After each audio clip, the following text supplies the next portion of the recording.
రాష్ట్రంలో కార్పొరేట్ విద్యా సంస్థలు చేస్తున్నటువంటి మాఫియా చివరికి ప్రైవేట్ గ్యాంగులతో దాడులు చేయడానికి సైతం విద్యార్థుల తల్లిదండ్రుల మీద దాడులను చూశాం, విద్యార్థుల మీద దాడులు చూశాం. ఇప్పుడు చివరికి ఇళ్లకొచ్చి తమకు వ్యతిరేకంగా వార్తలు రాసినటువంటి జర్నలిస్టుల మీద కూడా దాడి చేయడానికి తెగబడ్డ కార్పొరేట్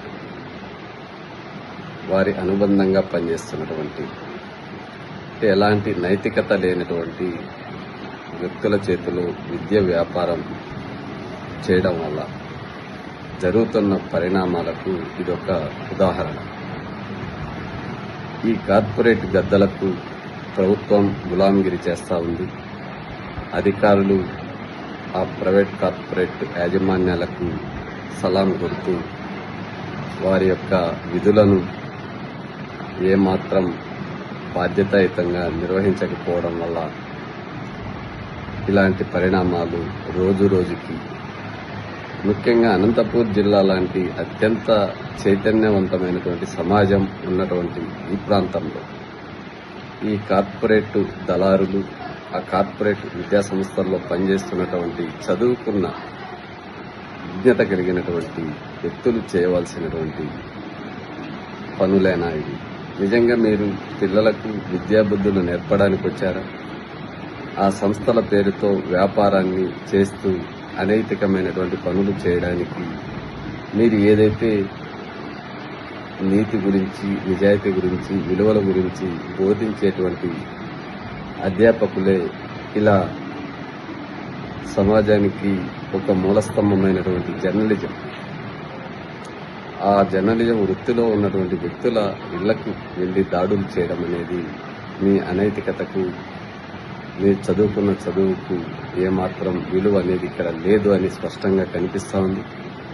ఇప్పటికైనా ప్రజలారా, ప్రజాస్వామ్య విలువలు కలిగినటువంటి మేధావులు, విద్యావంతులు, ముఖ్యంగా జర్నలిజం ముసుగులో చేస్తున్నటువంటి దళారులు కూడా మేల్కొనండి. మీ వృత్తిని గౌరవించండి. మీరు చేస్తున్నటువంటి వృత్తిని మీరు గౌరవిస్తే ప్రజలు మిమ్మల్ని గౌరవిస్తారు.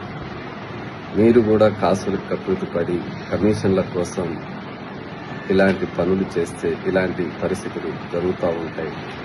సమాజం మీకు అండగా నిలబడాలంటే మీరు నిజాయితీ వైపు, సమాజం వైపు, విలువల కోసం పనిచేయాలని జర్నలిస్టు మిత్రులకు కూడా విజ్ఞప్తి చేస్తూ, ఏది ఏమైనా ఇది ప్రజాస్వామ్యంలో అప్రజాస్వామికంగా జరిగినటువంటి దాడిగా వర్ణిస్తూ ఆ సంస్థ యొక్క గుర్తింపును రద్దు చేసి అనంతపూర్ జిల్లాలో ఈ కార్పొరేట్ విద్యా సంస్థల యొక్క దమన నీతిని, దమనకాండను నిరసిస్తూ ప్రభుత్వం వెంటనే ప్రతి కార్పొరేట్ విద్యా సంస్థ పైన వారు నిబంధనలకు అనుగుణంగా విద్యా సంస్థలు నడుపుతున్నారా లేదా, లేదు ప్రజల్ని పెద్ద ఎత్తున సెంటిమెంట్తో వ్యాపార ప్రకటనలు గుర్తించి వసూలు చేస్తున్నటువంటి ఫీజుల పైన కూడా నియంత్రణ లేదు. ఇలా ఒకవైపు ప్రజల్ని దోపిడీ చేస్తున్నటువంటి వారే దాడులకు తెగబడితే ఇంకా ప్రజాస్వామ్యానికి రక్షణ ఎక్కడ? ప్రజలకు దిక్కెవరు? జర్నలిజం మీద జరిగినటువంటి దాడి, అది కూడా ప్రపంచ జర్నలిజం దినోత్సవం సందర్భంగా జరిగినటువంటి ఈ దాడిని రిజర్వేషన్ల పరిరక్షణ సమితి తీవ్రంగా ఖండిస్తూ అనంతపూర్ జిల్లాలో ఈ కార్పొరేట్ విద్యా సంస్థల యొక్క గుర్తింపును కూడా రద్దు చేసి ప్రభుత్వమే నాణ్యమైన విద్యను అందించేటువంటి బాధ్యత చేపట్టాలని ఈ సందర్భంగా రాష్ట్ర ప్రభుత్వానికి కూడా డిమాండ్ చేస్తాం. థ్యాంక్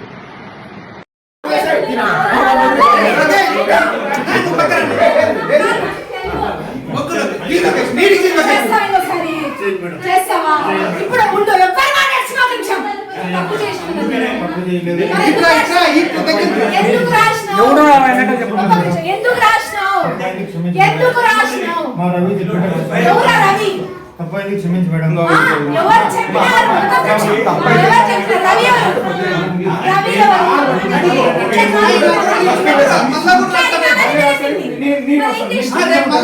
స్టాప్ చేయాలా, మరి ఏమైనా చేస్తావనుకో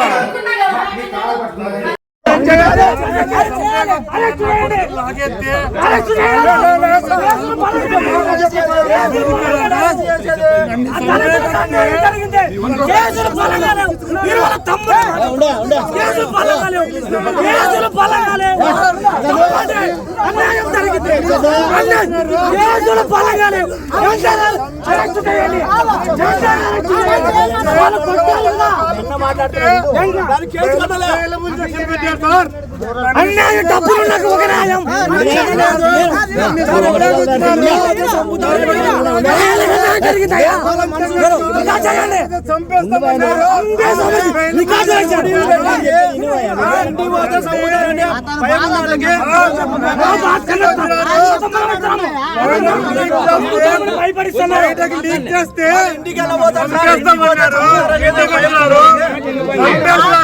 కొడుకుని లాగేస్తారు, కాలు ముక్కాల్సిందే అని ఒత్తిడి చేస్తారు.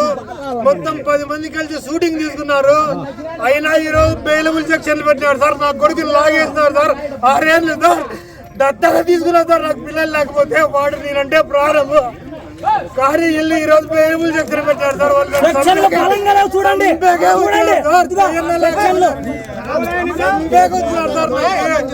నన్ను చంపేకొచ్చి రాత్రి హాస్పిటల్లో నా కొడుకులు లాగే బలవంతంగా కాలు ముక్కించుకుంటున్నారు. లోకేష్, మనీషా నాయర్ వాళ్ళమ్మ, మనీషా నాయర్ వాళ్ళ నాయన వాళ్ళమ్మ లేదనుకుంటా. లోకేష్, మనీషా నాయర్, నవీన్, శివ, మనీషా నాయర్ వాళ్ళ నాయన వాళ్ళ అనుచరులు పెద్ద ఎత్తున వచ్చి నన్ను చంపే కత్తులు తీసుకొని పొడిచేకొస్తే నేను అప్పుడు కాలు ముక్కుగా ఉంటే నా భార్య, నా కొడుకు నేను లేం సార్. ఈ రోజు నన్ను బజార్లో కూర్చోబెట్టినారు సార్. నేను MA, BEd, BL sir, senior journalist sir. నేను సీనియర్ జర్నలిస్ట్ సార్. 19 ఏళ్ళు సీనియారిటీ సార్. నాకు నా ఇంటికి దొరపడి కొడితే రాత్రి అంతా బిక్కు ఇప్పుడు కానీ కొత్త వ్యక్తులు తిరుగుతున్నారు. ఇంత జరిగిన రాత్రి 8 గంటలప్పుడు లోకేష్ నాకు మళ్ళీ మిసిరిగాలు ఇచ్చినాడు సార్. నాకు చెప్పుకుంటే కానీ వాయిస్ లేకుండా చేస్తున్నారు sir. DSP sir police protection ఇస్తాను, పోలీసులు పంపిస్తాను అన్నారు. రాత్రి మేడం వచ్చి 10:30-11 టైంలో ఈ సాక్ష్యం తీసుకున్నారు, పోయినారు సార్. మేము మా కింద రెంట్కుండే వాళ్ళ ప్రొటెక్షన్తో పండుకున్నాం సార్.